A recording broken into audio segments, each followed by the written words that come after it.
Welcome everyone to Social Media Strategies for Engaging Content. My name is Sherry Murray and I am the communications producer here at Mississauga Arts Council.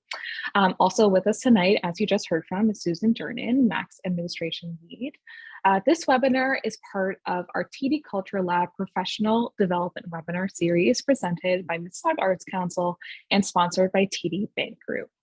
The Mississauga Arts Council is dedicated to enabling the growth of the arts by creating opportunity and connection between artists and residents in Mississauga and beyond. Celebrating our milestone 40th anniversary this year, the Mississauga Arts Council is a registered charity dedicated to accelerating progress toward the attainment of our vision of Mississauga as a vibrant cultural community where arts and culture thrive.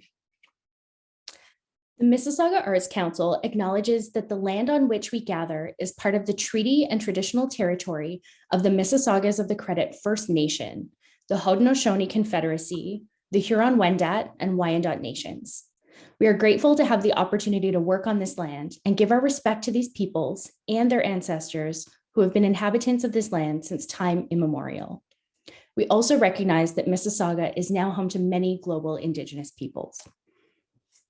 Now it is my turn and pleasure to introduce our presenters, Raven and Omni from Bold X Collective. Raven and Omni are the managing partners of Bold X Collective, an award-winning digital agency. Coming from a marketing and creative background, Raven and Omni specialize in producing marketing, branding, and digital strategies that deliver high conversion and accelerate brand growth. And then I will start introducing Raven now. With over 12 years in the media industry, Raven's expertise in various roles such as an art director, journalist, marketing director, video producer, and photographer has helped become an expert in the digital industry. And with her skill set, experience, and passion, Raven has grown to love helping brands reach their full potential through digital. Her deep understanding of audiences' wants and needs and the platform on which they want to be delivered has helped her evolve into a marketing role, where she has crafted and implemented some of the most successful campaigns at Bold X Collective. And with Omni, has more than over 15 plus years of digital marketing and strategy experience. His expertise and passion to drive growth for brands is unquestionable. His desire to constantly evolve is one of the things that set their agency apart from others. He is always ensuring that they're not just evolving with the times, but staying ahead of them for themselves and the clients that they serve. With his industry knowledge and expertise, Omni has delivered high conversion campaigns that accelerate brand growth for the clients at Bold X Collective. Thank you for joining us, Raven and Omni, and I'm looking forward to your presentation. Awesome. Thank you, Sherry. Thanks for that great introduction. And welcome to everyone that's joined us. We're so happy you guys could make it. I know it's kind of bad weather outside, so hopefully you guys are all at home. And if you're driving, hopefully you pulled over somewhere and you get to get home. Make sure you drive safe. As Sherry was mentioning, we are the founders of Bold X Collective, digital agency. We're award-winning. We actually won the award last year, which was our first award, and we're winning that award again this year. So I'd like to say we're back-to-back champs. If there's sports fans out there, they'll get that reference. And one of the things I always like to tell everyone right from the beginning is what sets us apart from other agencies is we do everything in-house. We create the content, we do brand strategy, we do marketing in-house. A lot of agencies can talk to you about social strategies and content, but not many of them have the actual experience of designing, creating, and implementing for clients on a day-to-day basis. So that's something that, you know, we can kind of help our clients do and impart some knowledge on you guys. Yeah. So before we continue, I just want to ask, can everyone see our screen? I mean, I guess if you can't see the screen, just mention something in chat and Sherry or Susan will be able to help you guys out. Okay, perfect. Okay. Awesome. Okay. All right. So some of the different things we're going to be talking about today are, Omni already started, a little introduction about our agency. We're just going to talk a little bit about our experience, just to add on to what Sherry had mentioned. We're going to discuss a little bit about brand strategy, because that is the first thing that you always want to start with when even, coming up with your social media strategy. The brand strategy is number one. And then we're going to get into social media strategy, followed by content creation. measuring results, and then ending with our advice to you. All right, so who is BoldX Collective? Yeah, just to kind of summarize it again for you guys. So we specialize in brand development, social and digital marketing. We believe in brand affinity, creating brand affinity over short-term results. And just in case there's anyone out there that doesn't know what brand affinity is, that's basically building an emotional connection between your brand and your target audience. One thing, I'm jumping ahead, but one thing that sets successful brands, whether they're personal or corporate, apart from others, is they create brand affinity. A lot of companies, they'll just pop up on social media, or you'll have people jump onto social media thinking they can make an impact straight out of the box, and they're not willing to invest in building an emotional connection with their audience. And they feel that long term. So the best way, we feel, and it's something that we implemented into how we operate, is helping clients that are committed to building brand affinity, and they're not just about trying to make as much money as possible and the least amount of time possible. For sure. So a little bit about us. So I'm Raven. As Sherry mentioned, I've been in the industry for 12 plus years. I've worked in different types of roles in the media industry. I've worked as a journalist, photographer, video producer. I've been a content creator. And I ended up in marketing after doing all of that. And I love marketing. I'm extremely passionate about it. I love to see our clients succeed in the digital world. We are digital obsessed. We were just telling, at the beginning of this call before everyone joined, we were just telling Sherry and Susan that we're talking about marketing almost 24/7 because it's something that we love so much and we care so much about. And again, we just always want to see our clients succeed, and then other businesses in the same world as us. We want them all to be very successful. And that's why we're so excited to do this webinar for all of you guys today. Yeah, guys. And so I'm Amni. As Sherry mentioned, I've been in the space for 15 plus years. I would say even longer than that. My family's always had businesses, so I've always kind of been in the business of business from birth almost. But yeah, like Raven was mentioning, just instead of, rehashing everything I've said about myself, we're so brand obsessed, it's almost sickening, to the point where we'll be out and about in the city, and we'll see people or brands or performers, and immediately what pops into our head is their brand, and how they represent their brand. And again, jumping ahead, when you're a personal brand, your brand is your personality and how you display that and how you carry it and showcase it.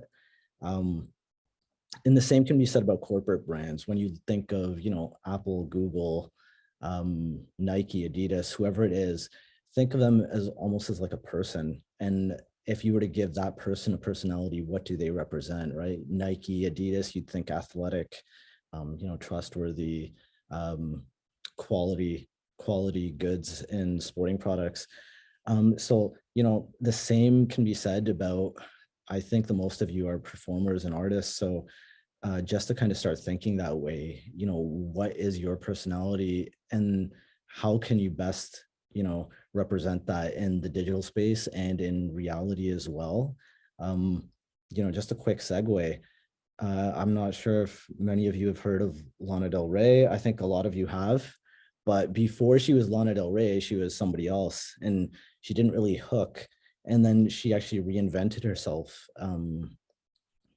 changed her name, became Lana Del Rey, and then she blew up. So a lot of your brand goes into that, and then carries over to how you're going to be marketing it, what the messaging is going to be as you market that brand.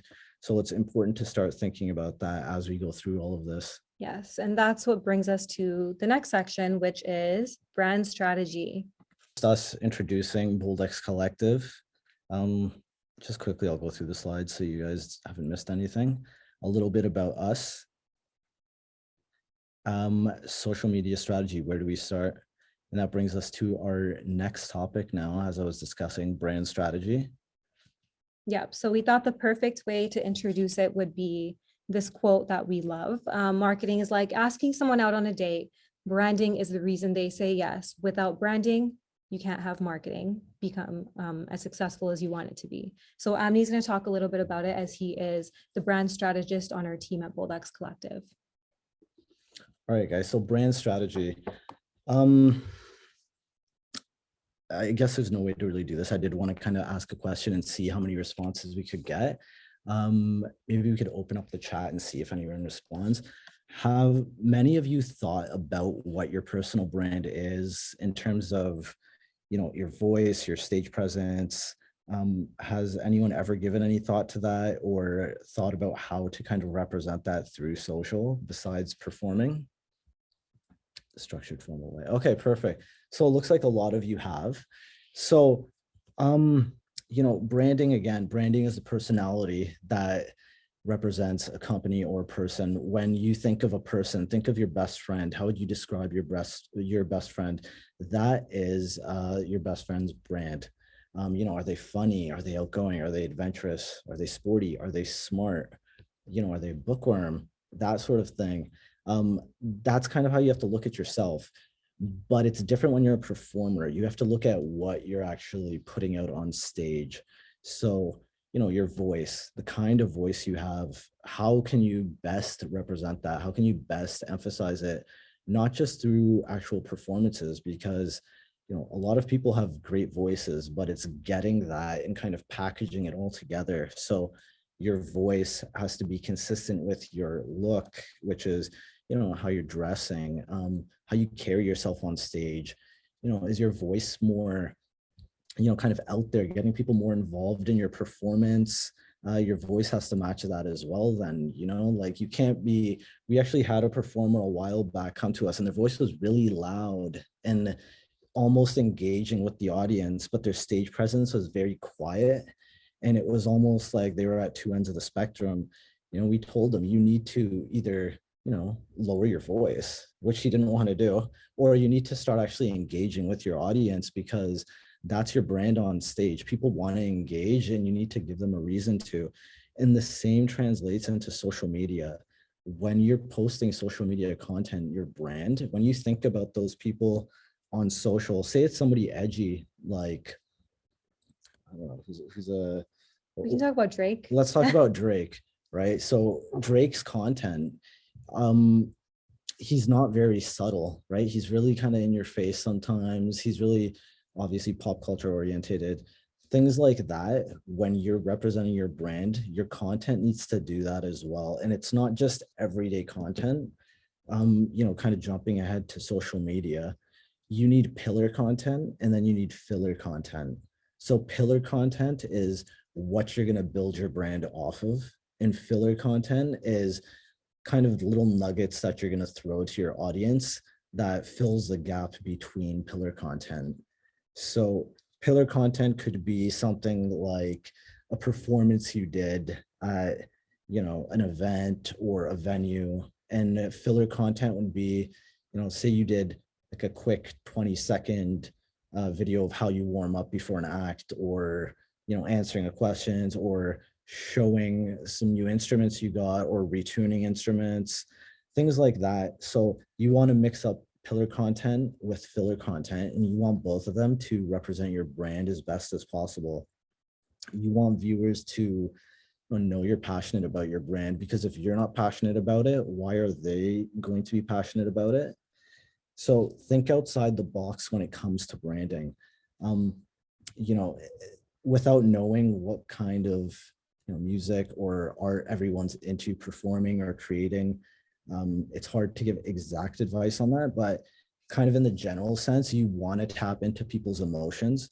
We like to say you want to give people the experience of having 3 emotions through your brand and through your content. It's aha, which is insightful. You make them think about something, or haha, make them laugh. If you, and you know, and that's really changing as we go into 2022. It's not just about those 3 emotions. You can make people feel other emotions, and that's really important too. But the guideline is you want people to feel something. Going back to brand affinity, creating that emotional connection between your brand, whether it's, again, personal or an organization. You want an emotional connection with your audience, because if you don't have that, why are you expecting them to come to you or listen to you or take in a performance when there's so many people out there in the world? And the same applies for organizations. Again, I'm going to say that just in case there's some small business owners out there. You know, if you're doing the same thing as another company is doing down the street, you need your brand to stand out. You can't just do the same thing as somebody else, you know, have the exact same brand and not and expect to stand out. It's not going to happen because we already have somebody like that. I like to do a test with some of our clients, and I'll say, tell me 2 actors in Hollywood or two musicians that are similar. And they can kind of find 2 that might have the same sort of voice or the same sort of acting style, but personality types, they can never name the same 2. And it's kind of funny, we'll go through that time period where, you know, actors will change roles. Like right now, who's the biggest action star in the world? It's The Rock, right? Name somebody who has that personality right now that can take his spot. There's nobody. The fact that he's 6'7", like 500 pounds, that's a bonus, but that's his brand. And that's something he emphasizes whenever he can. And then, you know, same thing, if you go back, I'm sure a lot of you guys have seen tons of Matthew McConaughey and Katherine Hagel movies back in the last 10, 15, 20 years, because they were rom-com, right? That was their brand. And now that's shifting over as well.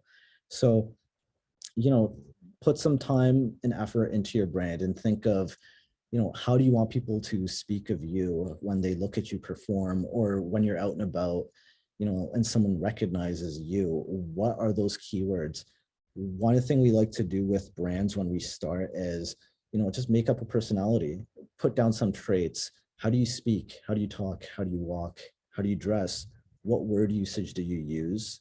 You know, and what kind of content will this person create? Sometimes it's easier if you envision yourself as somebody that's already out there and then tweak it, because you don't need to reinvent the wheel. You know, and it's just like a subtle shift in strategy. I was just talking about The Weeknd about a week ago with a client, talking about The Weeknd. And we had to talk about how, you know, The Weeknd reminds us a lot of Phil Collins. He has a similar sort of delivery. Obviously the music's different, but in terms of the voice and how the stage presence as well, they're quite similar, but it's a different brand entirely in different time periods. So they both resonate with their target audience. But as an exercise, I would say, look at your brand, what you want it to represent, what you think it represents, how it's performed over the last X amount of years that you've been representing that. And, you know, think, what are those goals? Where do you want your brand to evolve to? Not just in terms of, you know, career, but also how do you want the brand to evolve with your audience? Because as your audience as you grow, your audience is going to grow too. I'll use another musician, Taylor Swift. When she came out, everything was very sappy love songs, right? When she was in her late teens, early 20s. As she's grown, her brand has evolved because her audience has evolved as well. The same people that were with her from when she started, they've grown up. So her music's become, I don't want to say a lot more edgy, but I guess a lot more edgy for Taylor Swift kind of music. So that's something you want to pay attention to. When you create a brand strategy, you want to look at, is it possible to grow that brand? How will you grow that brand? And what's going to go into growing that brand? And that's the most important thing. I see one of the comments, pillar and filler content. And that's, you know what, when it gets to social media, that's something really big that you're going to want to pay attention to. And we'll talk about that a little bit more. Yeah. Did anyone have any questions about brand strategy before we move on to social media strategy? So the way we're doing it, guys, we're taking questions at the end of each section, just so nobody has to, you know, try to remember anything they want to ask, just in case they're, you know, driving or, you know, just forget. So we'll give a minute or two to see if any questions pop up.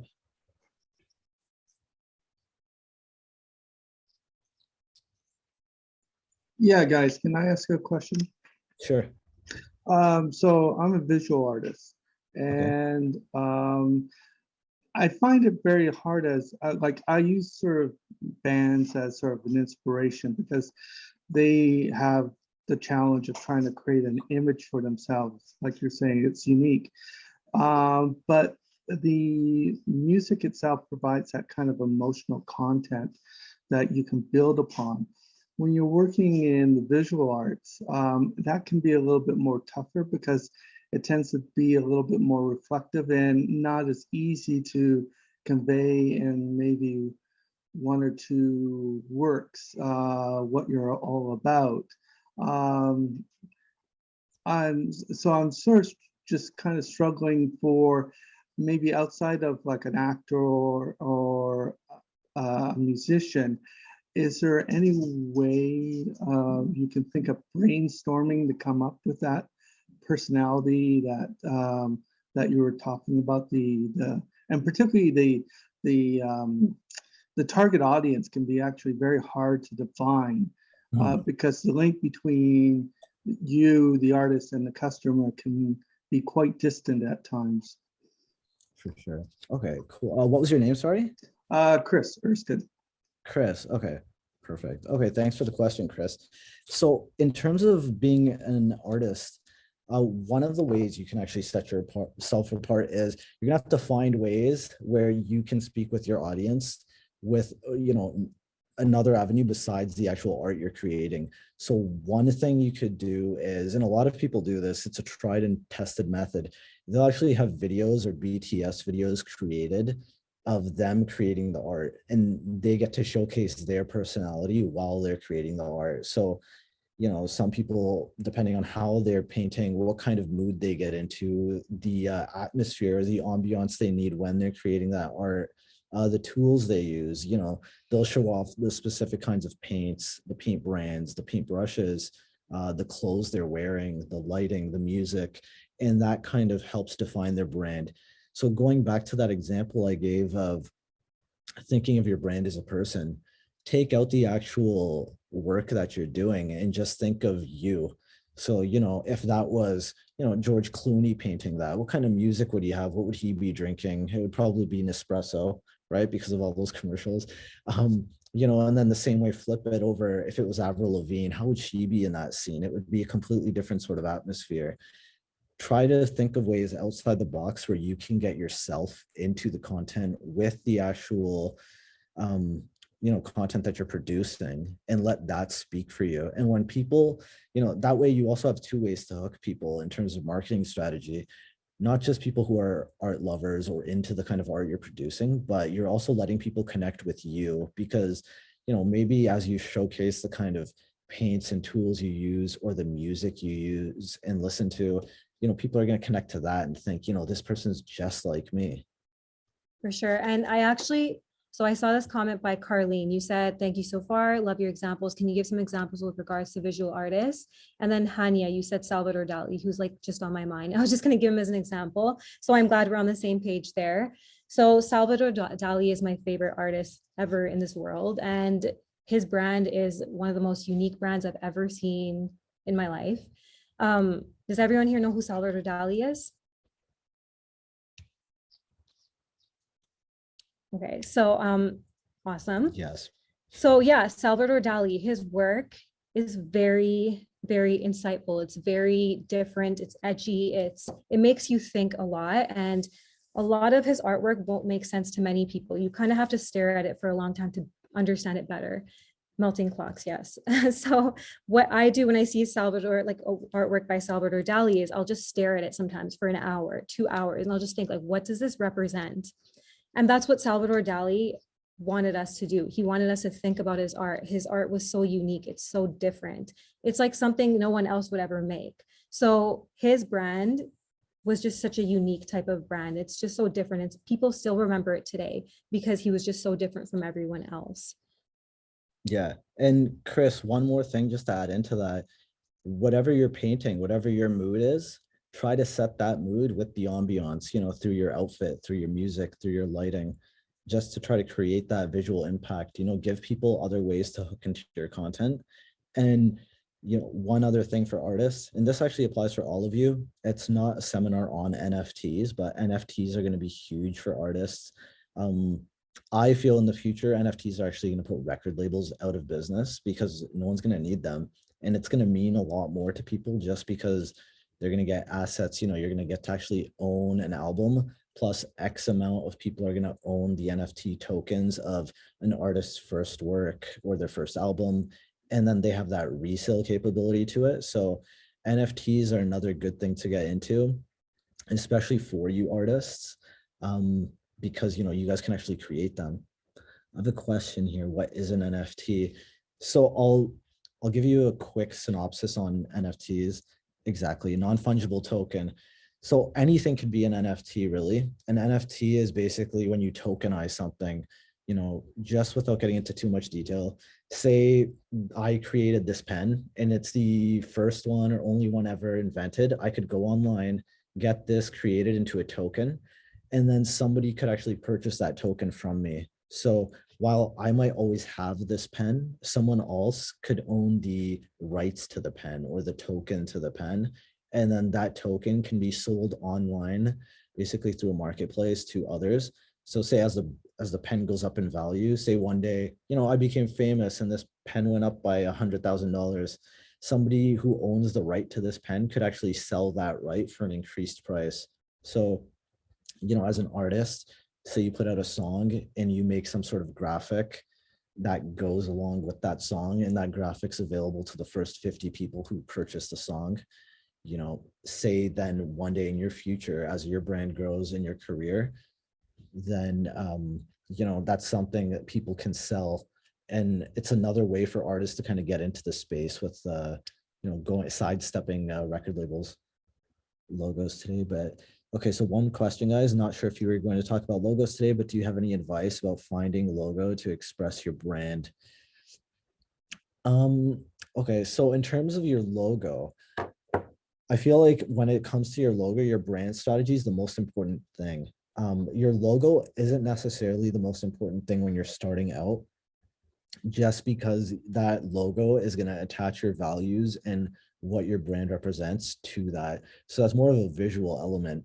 It's more important to start communicating your personality, your values, what your brand stands for, and your type of work, and then let people kind of associate that with your logo. If you're a small business owner, I understand that. If you're an artist, I would put logo maybe at the bottom of the list of importance in terms of your brand. If you're a business owner, it's a little bit more towards the top, but I would still focus on getting that brand strategy right. If you can get the brand strategy right, your logo is not going to matter that much. It could be even something simple. Like, for example, our logo, it's not the most creative in the world. It does stand for something, and we took our brand and we infused it there. So one thing a lot of people don't know is the X in Bold X Collective stands for X Factor. And what that means is to work at our agency, it can't just be people who've worked in social or digital or content and went to school for that. They have to have an X factor to them that sets them apart from a typical graduate or somebody in the typical space. Like Raven, for instance, was shooting content for the Great Barrier Reef. We have people here who've worked on other projects that most wouldn't have the experience to work on just getting into the space. So that's something we got to infuse into our brand. And when we tell the story of the brand, people think, oh, okay, that's really cool. But the logo is more for you. I would still mainly focus on developing brand values and figuring out what your brand represents.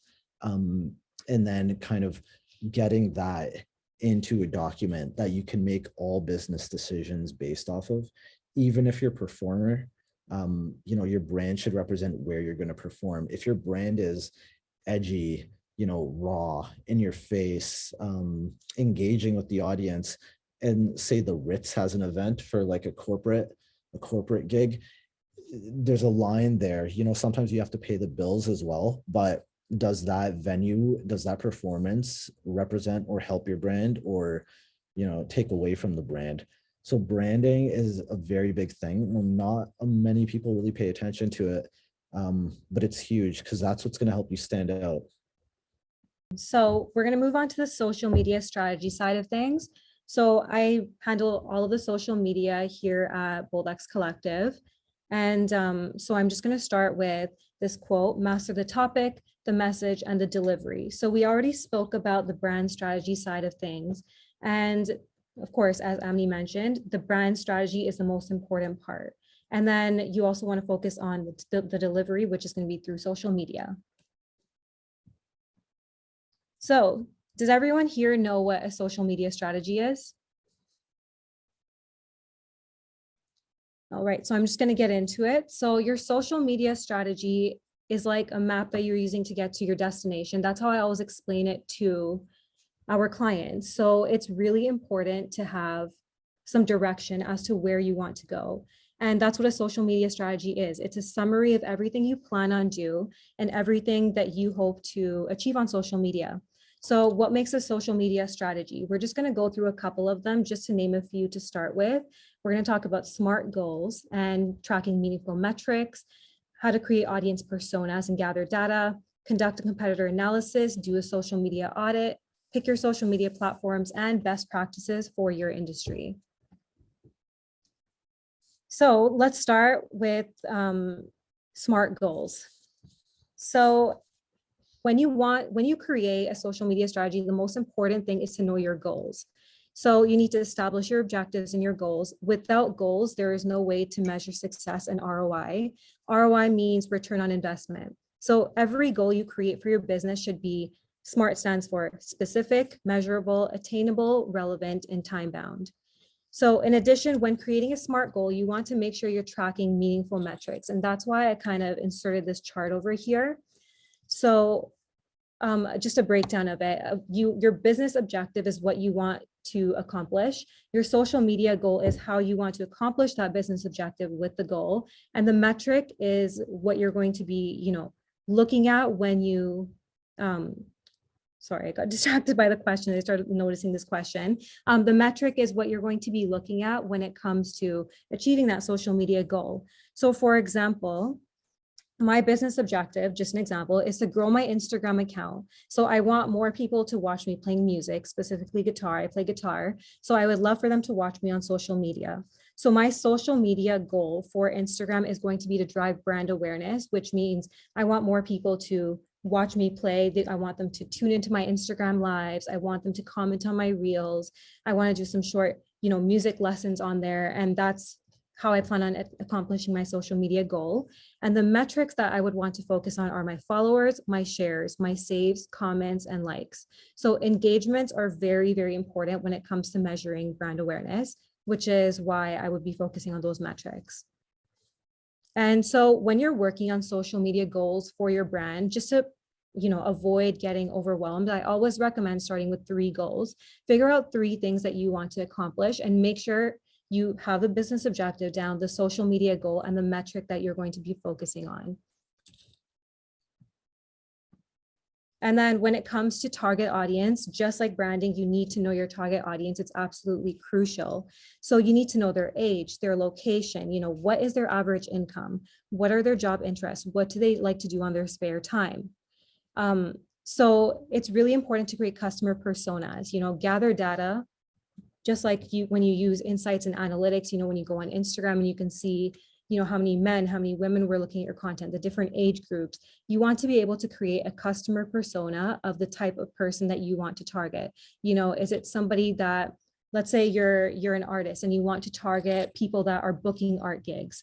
You want to create that customer persona and just put together the types of, hobbies that they would have, what kind of platforms they're on, their age groups, where they're working, what community are they a part of? Are they in Brampton? Are they in Mississauga? Are they in Toronto? So you want to have to, establish that target audience. Yeah, and just to kind of hit a little bit more on the target audience side. So, kind of creating that, going back to how that relates to branding. When you create your brand isn't going to speak to everyone. It's only going to speak to a select part of your audience. So it could be niche, it could be super niche. You want to know what kind of content is going to speak best to that audience and how you're going to measure the results from that specific set of that audience, right? So SMART goals, if you set SMART goals and you're focusing on the wrong audience, you're going to get the wrong numbers, and then you might not, get the right information. say, for example, you set a smart goal, I need to start creating content that gets this much engagement or this many shares, and you're targeting the wrong audience. Your content might be great. It might be right on point, but because you're targeting the wrong audience, it's going to look like it's wrong. So that's why, your SMART goals and your target audience, it all feeds from your branding. And that's really what's going to drive everything.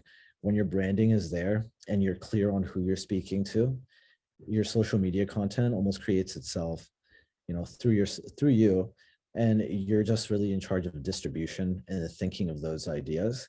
But target audience and just kind of focusing on, what goals can you expect out of them? What is that niche? How deep are you into that niche right now?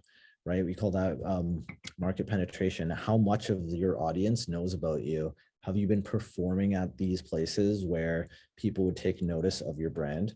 Or have you not been? Then okay, it's time to kind of refine that and focus on getting to my target audience and speaking to them, and then starting some goals from there, And it's always going to start out small, because you can't just set a goal and say, I'm going to get 100,000 followers in a year or 10,000 in a month. That's not realistic.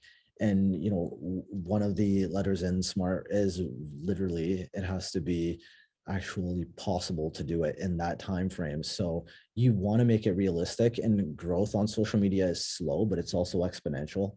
So a lot of people don't get that. They want to go for that huge jump from 0 to 100. But, just going from 0 to 10 in 1 month, or 0 to 20, and I don't mean that as in 10 or 20 followers. I just mean that as like a rate of growth. But over the next month, because it's exponential growth, that's going to carry on as long as you're speaking to the right audience. And, kind of going from that, as I said, compare yourself to somebody who's out there, whether it's a celebrity or a brand. Don't copy them, because what works for them won't work for you. And that leads us into our next actual topic, which is competitive analysis. So conduct a competitor analysis.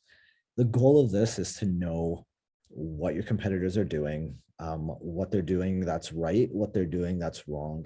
So we like to tell a lot of our clients that, you don't need to do everything from scratch. If you have a specific audience that you're targeting, and there's a brand or somebody out there that's another artist that's doing something that's speaking to them, you don't need to reinvent the wheel and start from scratch. Look at what they're doing well and try to optimize on that and become a little bit more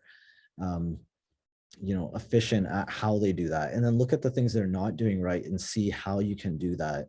So in the industry, we actually call that a SWOT analysis. So that's looking at strengths, weaknesses, opportunities, and threats.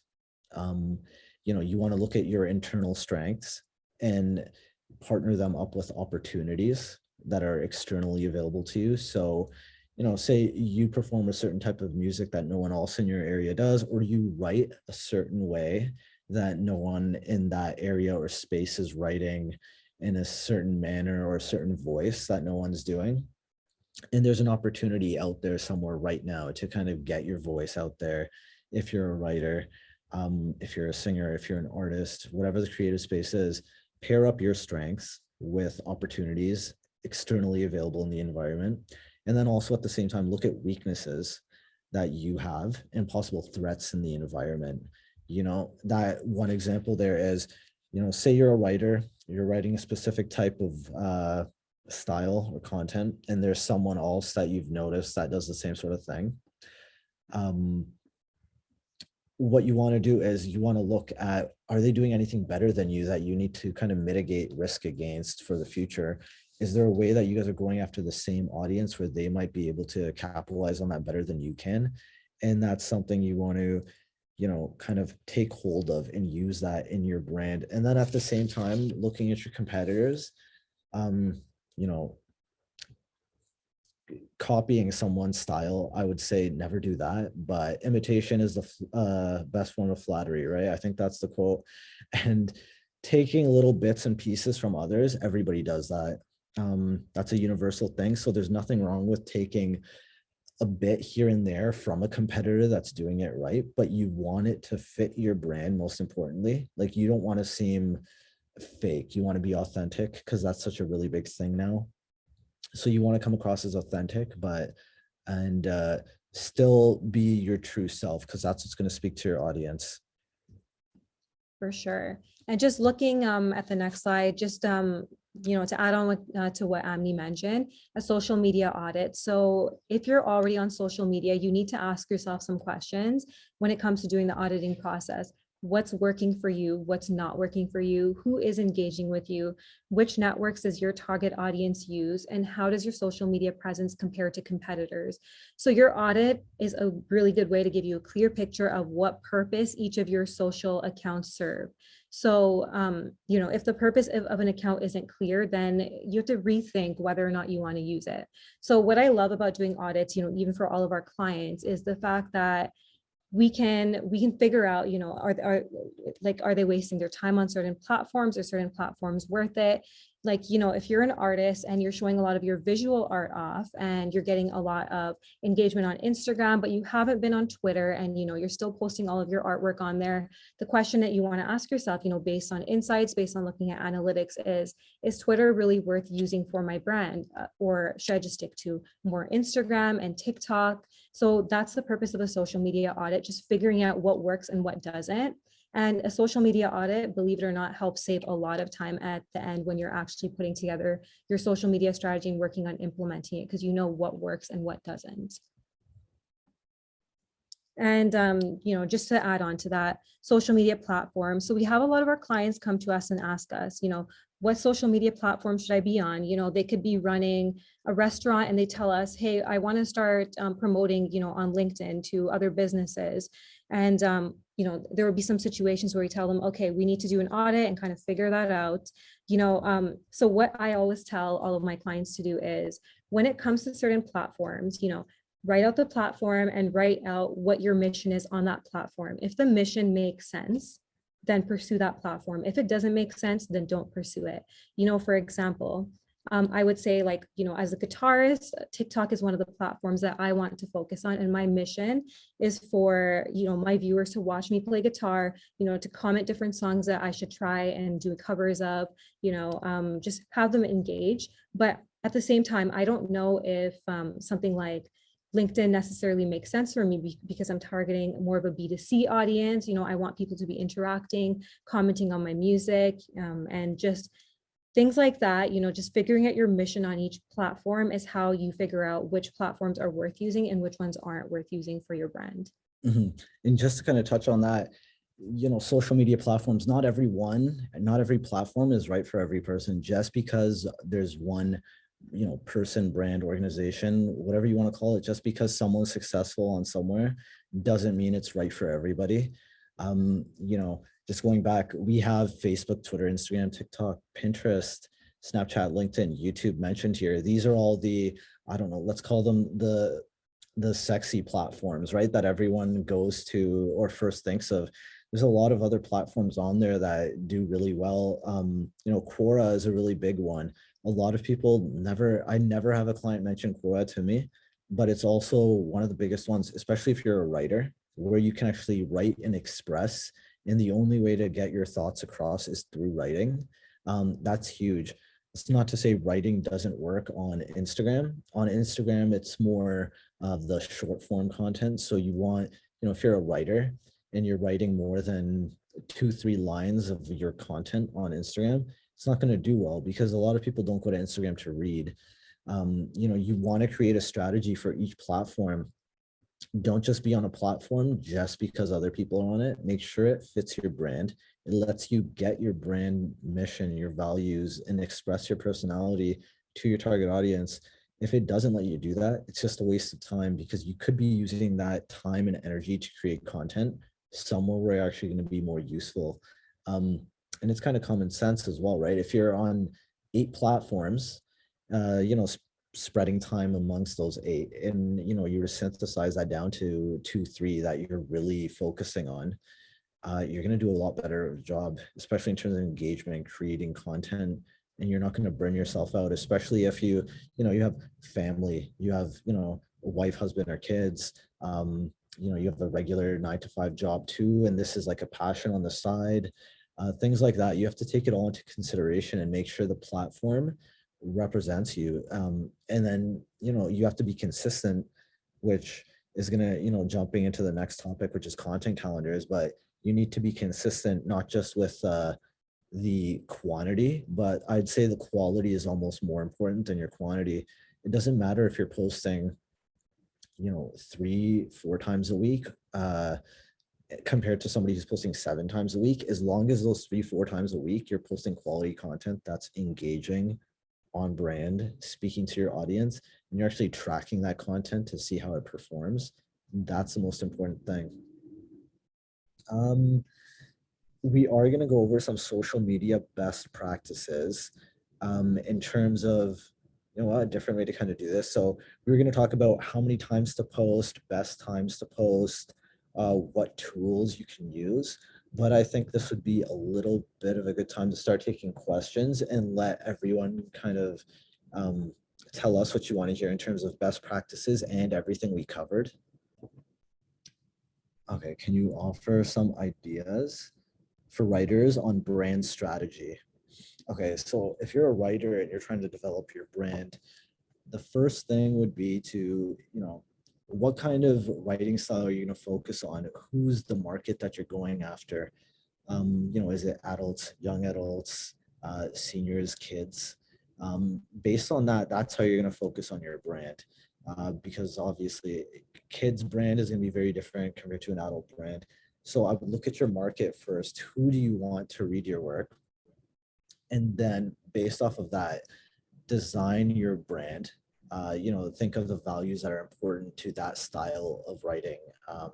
Where people consume that. Are they reading it on message boards, forums, Quora, Twitter, or even Pinterest? There's actually a lot of book clubs on Pinterest where people just kind of tag the books they're reading. So I would say focus on figuring out who your target audience is first when you're developing a brand as a writer, and then kind of working from there, seeing what kind of content is best going to speak to them, developing your brand values based off of that, and then finding where to speak to them. I would say that's the best way to kind of go about that. Yeah, and another question we have here is, what are the first key steps to developing your brand? Are there good resources available to artists? What questions should someone ask themselves to get started?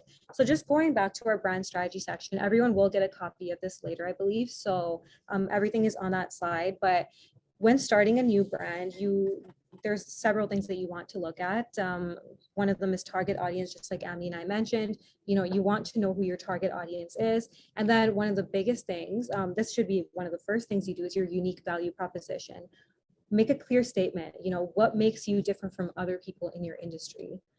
And, it has to be something catchy, something straight to the point, something that's powerful, something that, makes you just different from everyone else. And then, of course, you need to showcase the passion for your brand, make viewers passionate about your brand, hype them up a little bit. And, for example, look at Walt Disney. Walt Disney is all about, you can live magical moments. That is their unique value proposition.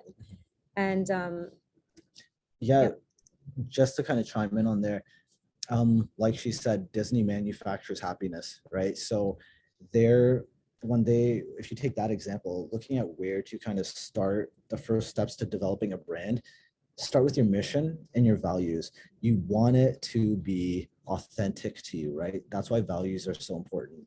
Whatever your values are as a brand, you want to consistently live up to. So I tell everyone, I was like, whatever brand values you come up with, everything you do from that point on should live up to those values. Because if you're not, then you're not being true to yourself or true to your brand. And you're also essentially lying to your customers. And that's a big thing to us too, respecting your audience, because if you feel your audience won't take branding or values into consideration, it's basically assuming every brand or organization's audience, they're stupid then, if you're not respecting them and actually thinking that they're going to pay attention to these little things. Especially nowadays with digital being so big, people pay attention to these little things more than ever. Yeah, and that's why authenticity is just so important. You want to capture, you don't want to, this is something we tell our clients all the time, you don't want to necessarily just capture the marketplace. You want to capture hearts and minds. You want to connect with your target audience. You want to develop real connections and real relationships. And the best way to do that is by being authentic, which we do have a whole section on for later. So we'll get a little bit more into that as we go. And just looking at other questions here, when doing an audit, are there data points that would help differentiate false data from the wrong audience rather than good data from a correct audience? Is there an example you have of this? All right, so in terms of that, it really depends on what tools you have implemented right from the beginning. There are ways to kind of segment the data that you're going to be getting and you're going to be analyzing. But most people who do it from scratch, like initially, they don't have the correct backend to say like a website or Google Analytics setup. I don't know if any of you have used Google Analytics. Wow, tongue twister.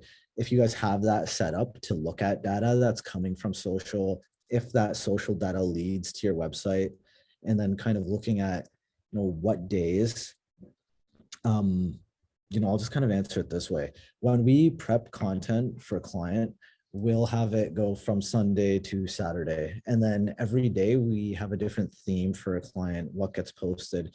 And then based off of that data that's coming through, we can see it on Google Analytics and see, how many clicks to the website did we get today? What was the average time spent on the website today? Did they click through more on the website? Were there more sales today on the website? And then we can compare different days based on the theme of the content that was pushed out, compared to every other day in the week from Sunday to Saturday, and we'll know what kind of content's working best. And that content always changes. It's never consistent. For a month or 2 or 3, one type of content could perform best. And then, right away it switches and there's a different type of content that performs best. You always have to keep a pulse on that because content seems to change with pop culture and what's trending, especially now, especially because TikTok, I think the trends change almost, I would say, every day. Every day. Every day. I wanted to say weekly, but not to make it sound overwhelming, but it literally changes every day. And then another question we have here is Hootsuite, what is it? So we're going to actually talk about this in one of the upcoming slides. We're going to explain a little bit more about it, but I'll just tell you just briefly, it's a scheduling tool that we use with a lot of our clients. Other ones are Later. We love Later. It's a great scheduling tool. And basically it's a way to keep your content organized and have it go out at specific times on specific days so that you don't have to manually post it. And another benefit of Hootsuite is that it gives you different insights. It shows you, click-through rate, how many people have clicked the links, how many people liked it, how many engagements you were getting, impressions. So in general, we just love Hootsuite, but I'll save, the majority of the talk for later in the presentation. Do you want to take that one, hashtags? Yeah, for sure. So can you touch on hashtags?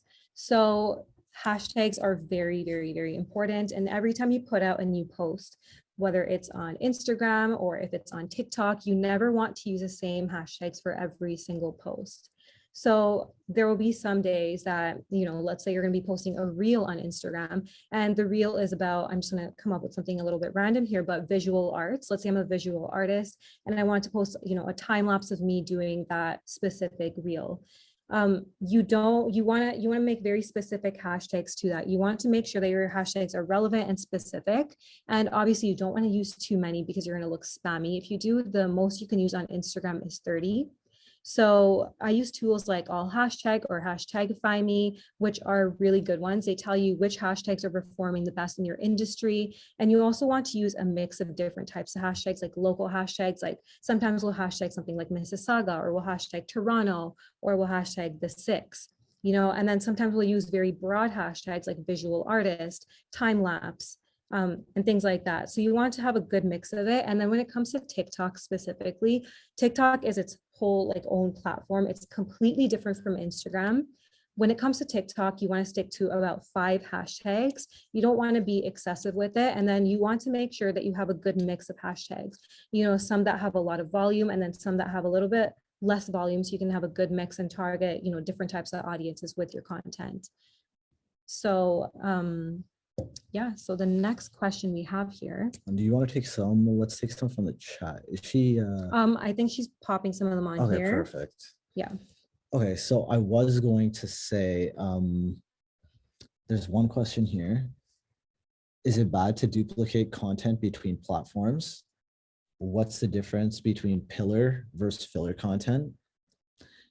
And you know what? This all ties together as well. For visual artists and authors, it can take a long time to create your art product. How do you handle the challenge of creating social media output? Any suggestions on how you might approach this?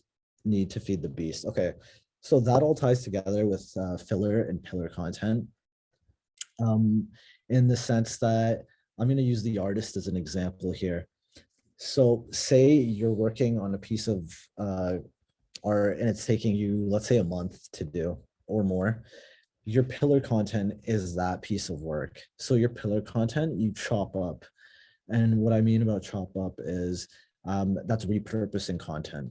So your pillar content is the, the gold, essentially, right? That's the main thing you're working on. And it's different from industry to industry, right? So like if it's a doctor, it might be performing an operation or a procedure for somebody. If it's like an esthetician, maybe it's doing some sort of injection. If it's a musician, maybe it's the actual performance. And obviously a musician is going to have more content to post just because of their work that they're doing. But what makes the difference is how you can chop it up.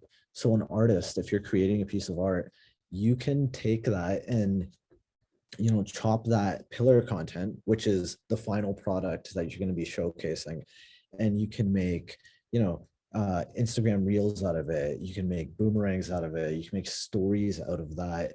And it doesn't always have to be you working on the art. It could be you setting up to work, what you do to get into the mindset to work on that piece of art.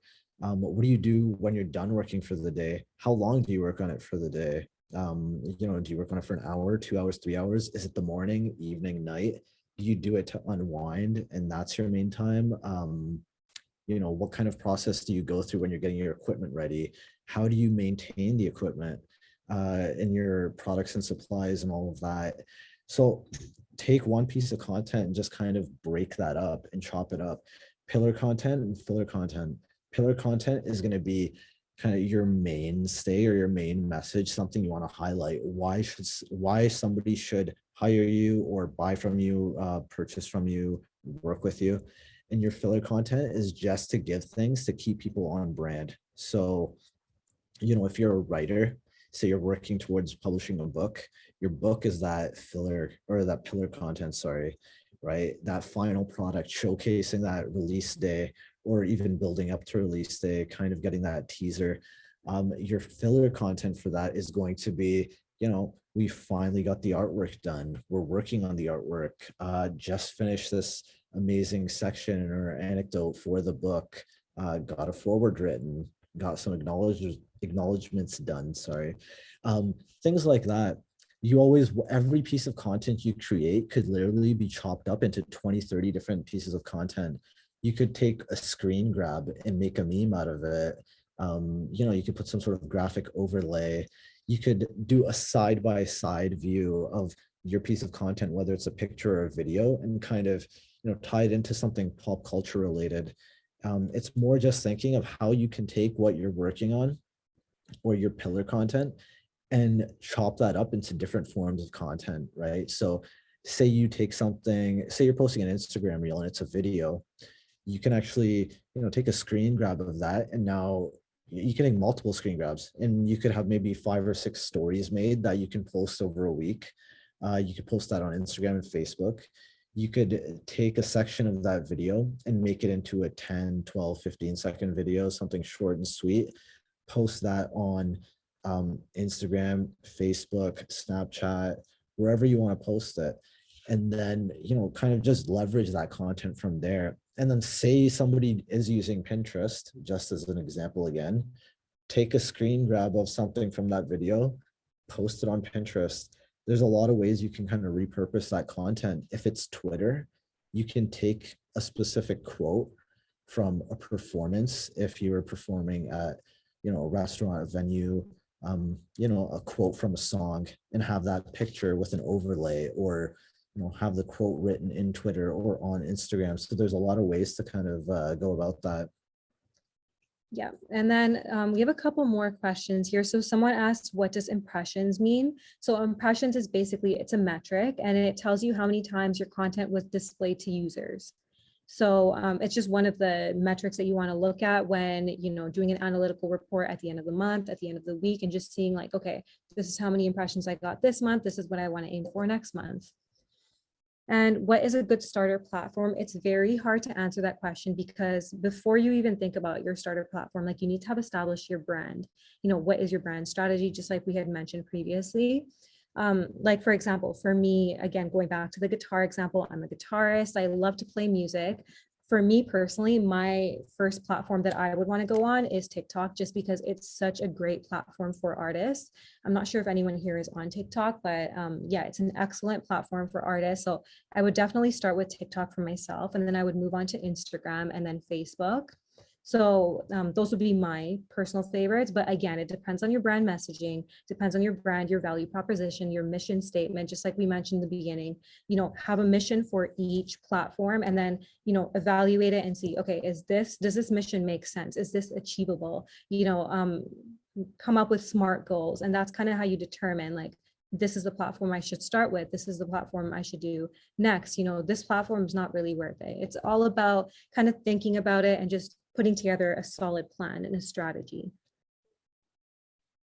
And then the other one we got is, how often do you need to post? So there are recommendations we do have, but again, it all depends on the person. You know, if you post one excellent TikTok, you know, that gets several thousands and thousands of views, like, we wouldn't say that you need to necessarily continuously post several TikToks in a day. But our recommendation is for TikTok 1 to 3 times a day. I know that's really hard for a lot of people, because a lot of people have families, you know, they have kids. So obviously you don't want to push it there and do that many unless you have the time to. For Instagram, we say 5 to 7 times a week. For Facebook, about 1 to 2 times a day. And then Twitter and LinkedIn, we say 1 to 5 times per day. And this is why, you know, going back to filler and pillar content, this is why it's important, because if you look at how many times you have to post, it's almost unreal, and it's like having a second full-time job. So getting that pillar content set up and then breaking it down into filler content and using that as your backbone, you know, have that one piece of content you create each week, and then break that up and figure out a way to make your brand work off of that content and have that spread out. Let the content do the work for you. You want to work smarter, not harder, which is something we always say here, but it's the truth. If your life gets committed to just making content all the time, you know, that's taking time away from you actually performing your art or creating your art. You know, we had Kim ask if she can post she has a magazine piece come out and she wants to brag, can I post the same piece to 3 different sites with slightly altered text so they're completely identical?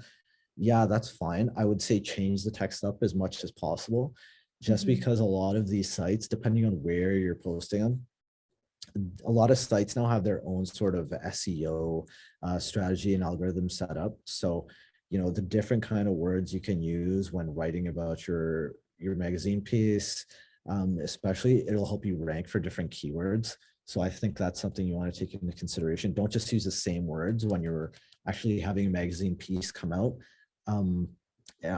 If this is like an article that's going on a magazine site or like an official publication site, you want to get different sets of keywords in there, just so you get different keyword power coming from each publication's website. For sure. All right, so the next section we have is content creation for social media. So if your stories are all about your products and services, that's not storytelling, it's a brochure. Give yourself permission to make the story bigger. This is one of our favorite quotes. I say it all the time to our clients, because I believe that social media should be a form of storytelling, not just listing off your products all the time. It's just so much more than that. Again, you know, making connections, building connections with your target audience. So social media content. So some of the things that we're going to talk about in this specific section is just talking about social media content that speaks to your audience. You know, at the end of the day, you need to remember that you are selling to people and you want to connect with them. So we're going to talk a little bit about content calendars, scheduling tools, determining the right content mix for you, creating compelling content, current trends in 2022, TikTok, you know, one of my favorite platforms, video content ideas, and just being authentic. All right, so content calendars. So social media content calendars, they're so important to us. We use them for our clients every single day of the week. So your social media content calendar lists the dates and times at which you'll publish types of content on each channel. It'll keep you organized and consistent. So basically, it prevents you from having to plan all of your content at the last minute. It'll also help you determine which content you will use for each platform. And I gave an example here. So if you have a blog, you don't want to post a blog on TikTok, but you want to post it on LinkedIn, you know, your content calendar is going to kind of tell you how to do that when you build it at the beginning of the month.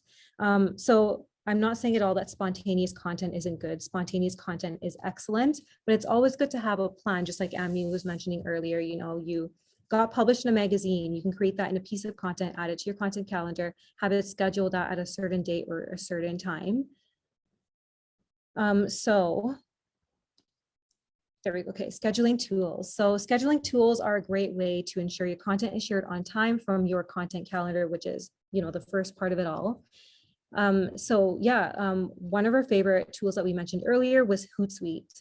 So Hootsuite and Later. So they are excellent platforms that you can use for publishing content, and Hootsuite has a free account as well if you're not ready to start paying for it just yet.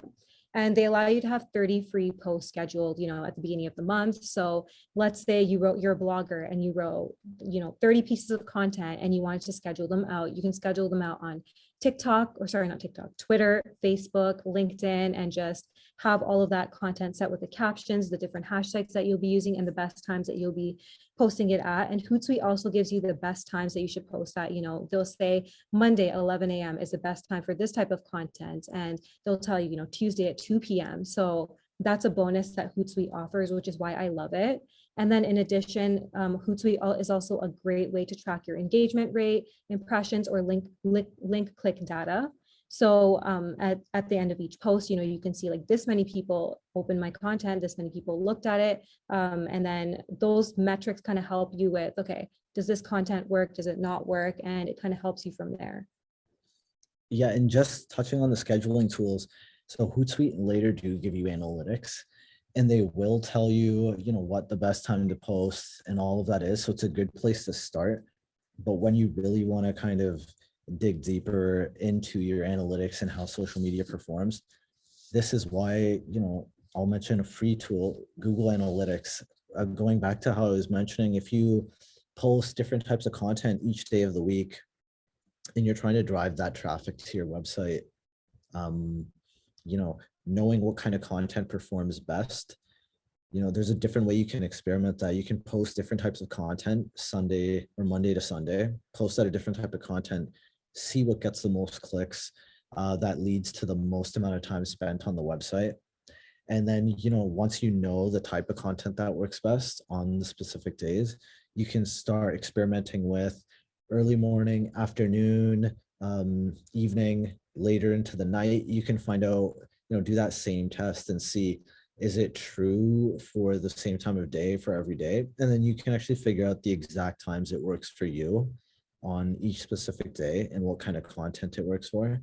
And that's a little bit more work, so it gets a little bit more intense. But I think starting out Hootsuite and Later is like a really good spot because it'll give you that foundation and it'll ease you into creating that content and getting that content calendar in place, and letting you kind of express, you know, your content the right way, because it takes some of the thinking out of the process for you.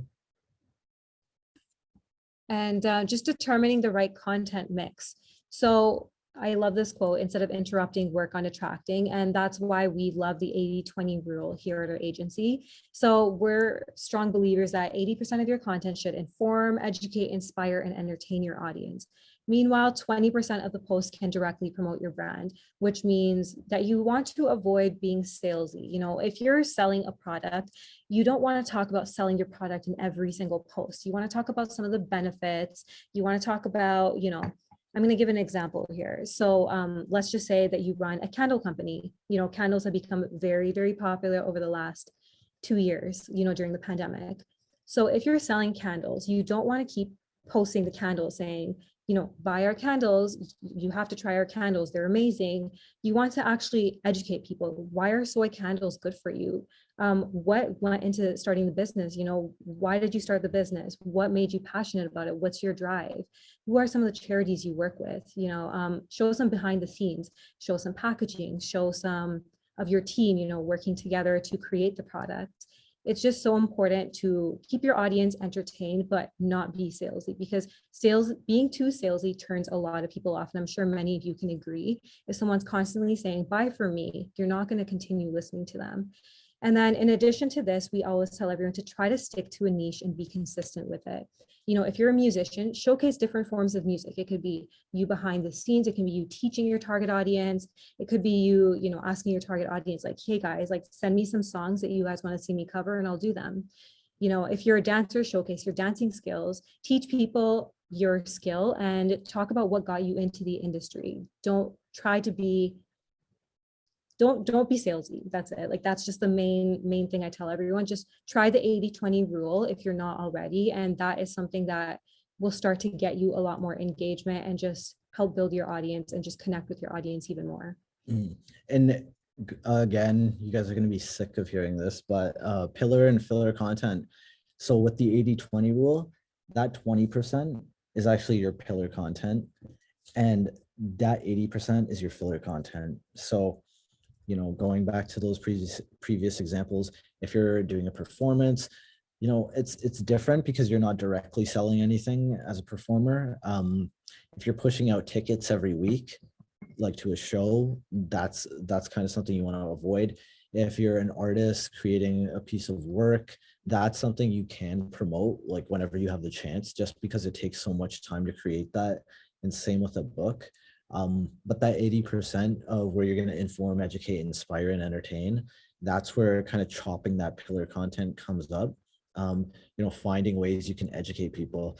There's a lot of people out there, you know, that are behind you guys in terms of where they want to get into the field, right? Like they want to get into music, but they have no idea what equipment to buy or how to, you know, create a setup. And same with artists. They don't know, you know, people just getting into it, they don't know what brushes to use, what kind of paints are best. You know, do you need water, oil-based for what kind of canvas? Things like that. When you can actually educate, inspire, and entertain, that's where that brand affinity comes into it, building that long-term emotional connection with the audience. And, you know, a lot of people don't value that like they should. We just had to talk about this before. BlackBerry went out of business officially like a few months ago.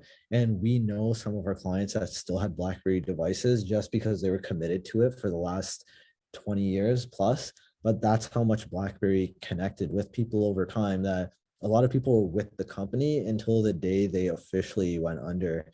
So brand affinity is what is going to keep people coming back to you and, you know, build that following. And again, with social media and the power of exponential growth, you don't need 1,000 or 10,000 followers right off the bat. You just need that committed audience that's connecting to your content from the beginning, and they'll help you get to places that you want to go to. Definitely.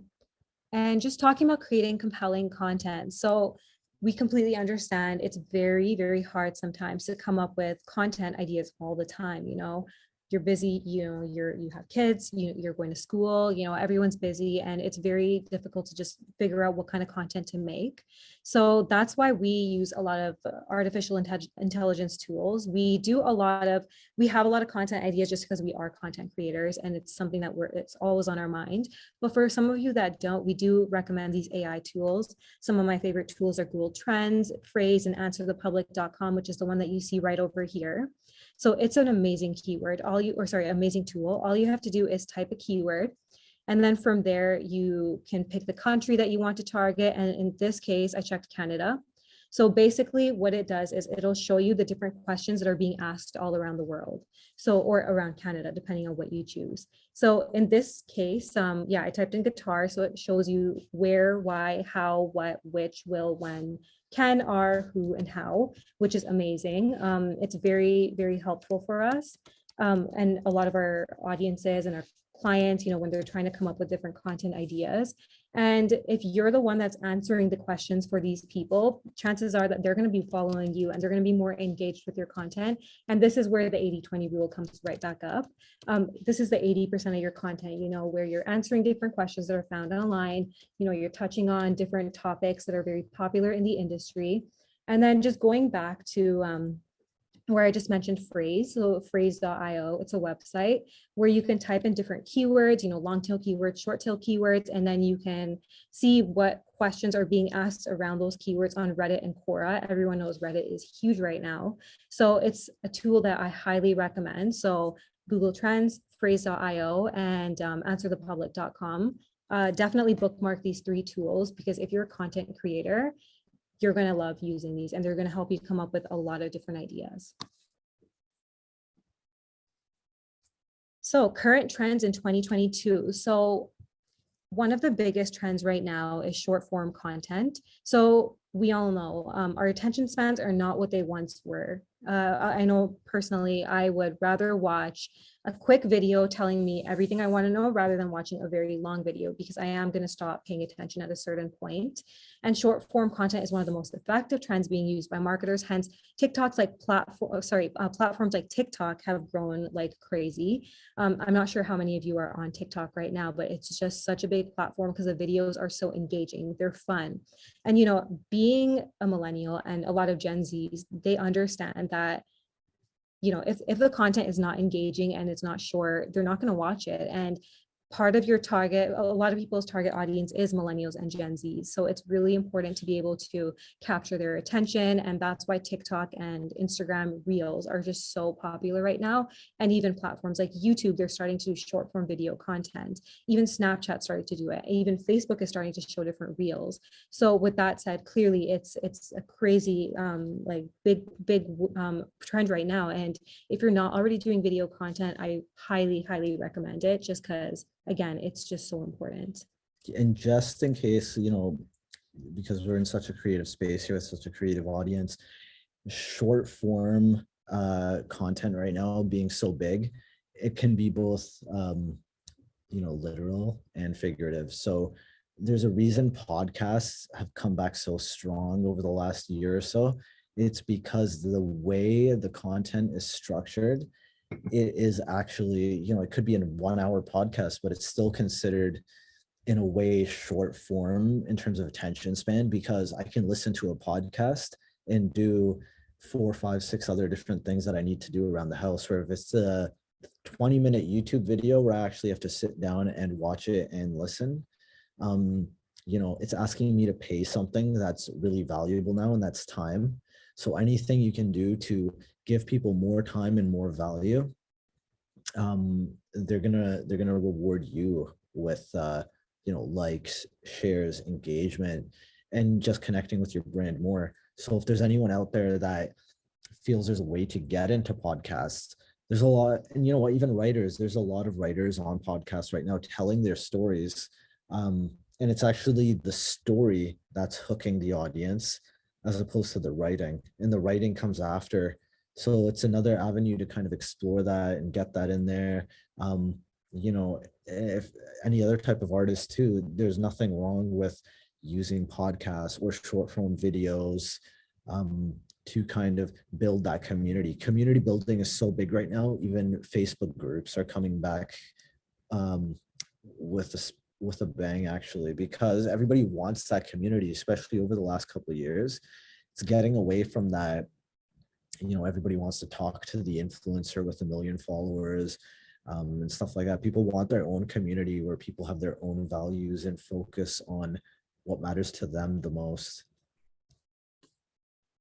For sure. So yeah, we talked a little bit about TikTok. So just to add on a bit more. So TikTok is currently the fastest growing social media platform of all time with over 1 billion monthly active users. So TikToks are not only for Gen Zs or young millennials. I know so many people come to me and they ask me, they're like, but why would I make content on TikTok if only Gen Zs or young millennials are using it? That is not the case. So many of my clients that are in their 50s, even my own parents that are in their 50s, they use TikTok all the time. And you know, TikTok, it can be very like there's so many influencers on there, and there's so much valuable and interesting content. You can learn so much from TikTok. So yeah, users of all ages are joining TikTok and they're loving it. And that's why I love TikTok so much. And yeah, there are so many different forms of videos you can use to showcase your brand, like who you are, and you can be so authentic about it. TikTok is a very authentic platform. You know, there are a lot of people that are very transparent and tell a lot of, you know, transparent, real stories, authentic stories, which is why it can be so easy to connect with your audience on there. And there are also so many trends to explore. So if you don't use TikTok and you want to learn a little bit more about how these trends work, I have a screenshot right here from earlier today, when I was doing a little bit of research for my clients, the Discover page. And right now we have When Women Win, hashtag trending from Women's Day. And then there's another one, the Rainbow Theme Song. And then there's Meme Maker, and then Women Author. So those are current trends right now. So I encourage all of you to, you know, if you're not already using TikTok, go check out that Discover page and see what's trending. You'll learn quite a bit about how TikTok works and just get some ideas. Maybe you'll be able to make some content today, who knows? Yeah, and just, I know with TikTok, a lot of people are a little hesitant at times just because it's video and you have to be in the content. And, you know, it just feels a little weird being on screen. And it is for some, but it gets easier after, you know, the first little bits of content. Anything you do is a little weird, or you're, you know, not as confident as you feel like you should be, but it gets better as you do, you know, you create more content. You realize, okay, no one's going to come up there and like say anything too negative or anything like that, or judge you for trying to be on social media. Out of every little piece of you know, content that's come out that I've ever seen, I've never seen even once somebody, you know, attack somebody on social media or anything like that for trying to attempt to be on social media. So I always like to tell everyone that, to get it out of their heads, and, you know, let you know no one's gonna bully you or anything like that for attempting to grow your brand or your passion. So go out there and commit to it and make it happen. Exactly. So just some video content ideas. Again, we talked a little bit about Phrase, Google Trends, and answerthepublic.com. So I just wanted to quickly give a couple of content ideas, because so many people ask me, you know, clients, I can't think of anything. Can you just give me some quick ideas? So we do often write blogs on this. So if you guys ever do want ideas, you can check out the Bold X Collective blog. So just a couple of video ideas just to get your, you know, your creative juices flowing. So some of them are introducing yourself, introducing your team, what makes them special, share a day in the life. That's a huge trend on TikTok. Almost every week there's a new trend about, you know, people sharing a day in the life. Get ready with me. You know, they'll show their process of going to work in the morning, their yoga routine in the morning, how they make smoothies in the morning. You know, your why, what keeps you going. People love to hear these authentic, real stories. Don't hesitate to tell them about why you're in this industry, what made you want to do it. You know, so many people have a backstory. It's really worth sharing that. And what are your beliefs as a business? Behind the scenes, I already mentioned this earlier, but packaging orders, time lapses of creating new products, showcasing your workspace. You know, that's something we try to do ourselves on Instagram stories, showcasing, you know, our team here working. I try to make as many TikToks as I can sometimes, and that's something we're still trying to, you know, get consistent with, but it's really important to just be authentic and showcase, you know, what your life is like as a business owner. Obstacles you overcame as a business owner, lessons you've learned as a business owner, and just shouting out other businesses to support local. Supporting local is huge since the pandemic. Everyone's supporting local businesses, and you know, Mississauga Arts Council is doing the same thing, which I love about them. It's really important to support, you know, local and just provide them you know, some exposure on social media, and they'll do the same for you. Thanking your followers, offering tips and tricks, sneak peeks and teasers like a new brand launch. You know, we're coming up with a loyalty program soon, Bold X Collective, and that's something that we're going to start teasing on social media over the next couple of weeks. Doing new challenges and just participating in trends like I showed you guys on TikTok, going to the Discover page and just seeing what's trending in the industry today. And authenticity. So this is a huge one at our agency. You know, we're extremely like real with our clients, and we never lie. We're just always really authentic with everybody. And that's something we encourage a lot of users to be. Yeah, so authenticity relates in a way to your brand. When I first mentioned your mission and your values, whatever you set out your brand to be, that's something you want to instill in your content and everything you produce. So, you know, whether it's content in the form of writing, art, music, video, whatever, acting, anything it is, or even if you're a business owner, it's your product and your service that you want to put your values into, and you want to kind of keep that going in your content too. So when we say authentic in terms of your social presence, you know, there's a reason video took off, not just because it kind of tells the whole story a lot faster, but it's also, you know, more raw. Yes, somebody could edit a video in terms of, you know, what's happening, how it's happening, but it's a lot easier to almost fake a picture than it is to fake a video. A video kind of lets you see exactly what is, whereas a picture shows you what we want you to think what is, right? So that's what we mean by being authentic. You know, that's the best example I can give. Show what is true. And authenticity, it also turns into being native. So there's a reason why a lot of people don't like, you know, making content on Instagram and then posting that same content on TikTok or Twitter or Facebook and YouTube. Authentic means, in terms of being native to a platform, is you want to use the tools that you're given from a platform to make that content, you know, content for the platform. So for Snapchat, you could make something and throw on a screen and make that Snapchat relevant. For Instagram, you could put on a poll or some sort of tags. On TikTok, you could add captions, you can remix the videos, add some music. You always want to take in the native context of your tool that you're using on social media and use that in your content. And always be real with your content. Just never try to deceive your audience. Always try to instill those brand values. I feel like I'm saying instill your brand values a lot because no one's going to have brand values that are going to be like, okay, we need to manipulate our audience and take advantage of them. So that kind of hits on everyone's brand values, but the more raw, authentic you can make your content look to your target audience, that, you know, we didn't fake something or we didn't manufacture something to make you trust our brand more, the better that's going to do for you. Yes. Yeah. So authenticity is just so important. And yeah, just be genuine with your audience, be real with them. At the end of the day, people connect to people. And during the pandemic, a lot of people really started to be more authentic and be more real with each other. You know, we were all at a breaking point. So many people were at a breaking point, and a lot of people were, you know, talking to each other in such an authentic way. And a lot of micro influencers came out of that. And it's just, the world has changed so much. So the whole point, just be real with your audience, be real with everybody, just like you are in real life with your friends, your family. You want to do the same thing on social media. So measuring results. Okay, guys, so in terms of tracking performance, we measured using tools like Hootsuite and Later, and they give you certain analytics in there. Google Analytics is the big one that I would say is the most important for, you know, if you're just getting started and you don't want to invest too much money into tools.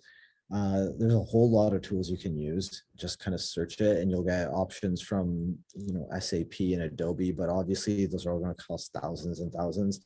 We want to give you some of the best free tools to measure results. I would say pick a tool, Hootsuite or Later, and then pair that with Google Analytics and try to focus on that content, making sure the content is right so you're getting the right data. Obviously, if you don't have a website, that data becomes a little bit more tricky to capture, because the only way you're going to get any data off Google Analytics is if it links to a website or a platform where people on social can kind of get to from there. So if you don't have a website, I would look into just setting something up. It doesn't even have to be something too professional. It could just be a one-page landing page that kind of highlights your work or things you've worked on in the past and showcase that. But, you know, kind of getting that baseline of data and then using that as your goals, and then having it, you know, when you create your brand strategy, always refine that. Your brand strategy is never a one-time thing. It's something you want to kind of update every, you know, I would say maybe every 6 months. Reset those goals, those SMART goals, and see how you can improve on them based off of the data you've collected, and just see what you can do differently. You know, test your posts out, experiment. The good thing about starting a brand is you get to experiment a lot and see what works. And it's not mass advertised. Not everyone can see what's done right or what's done wrong. But when you start getting it right, that's when everyone's going to take notice. So, you know, there's almost like a sweet spot of being a new or still coming up in terms of your brand, because you get to experiment. When you get to a certain point, it's almost as if you don't get that freedom to make those mistakes and not have people notice it. And, you know, that's something you can avoid just by kind of getting that structure right, you know, branding, social strategy, content, and then tracking performances. That, you know, starting out there, getting that as your foundation, and then evolving from there. Yeah, and yeah, no strategy is ever perfect. You know, be prepared to, you know, make some mistakes as you go, but they're all learning experiences, and you're just going to keep on getting better from there. And that's why, again, we love analytics, because it'll tell you where you need to improve. So that is our advice to you. Perfect. Well, I just want to say a huge thank you from all of us at Mississauga Arts Council. I hope I see a smile on Sherry's face. I think she's inspired to sit down with with our social media calendar tomorrow now.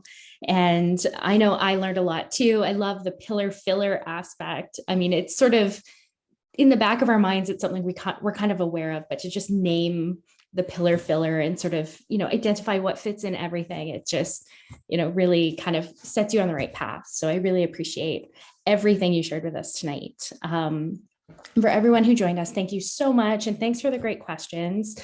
This is actually our last TD Culture Lab webinar of our winter series. But we do have recordings of all of our past ones available on our YouTube page. And if you want to learn more about the TD Culture Lab program, you can go to MississaugaArtsCouncil.com and you can click on TD Culture Lab in our programs menu. So thanks again for joining us, everyone. And thank you to Raven and Omni for joining us and sharing so much with us. Thanks everyone for joining in. We hope you guys got some useful information. Yeah, and again, if you guys ever have any questions, feel free to reach out. We love to help. And we also have a blog online where we're constantly, you know, posting some new information about the marketing world, branding, and social media. So check out our blog anytime you'd like.